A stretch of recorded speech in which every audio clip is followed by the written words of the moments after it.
Welcome to the AI Research Roundup. I'm Alex. Today we're looking at a paper from the Hugging Face trending list, published on January 1st, 2026, about 5 days ago.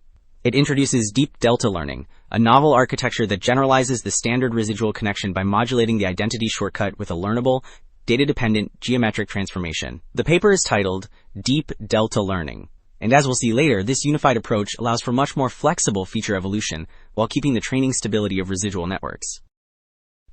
And for those interested in the implementation, the authors have shared their code on GitHub.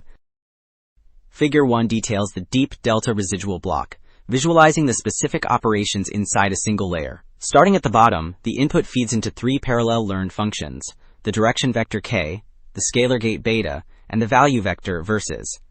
The flowchart tracks how these combine, moving upward through projection and gating steps to calculate an update.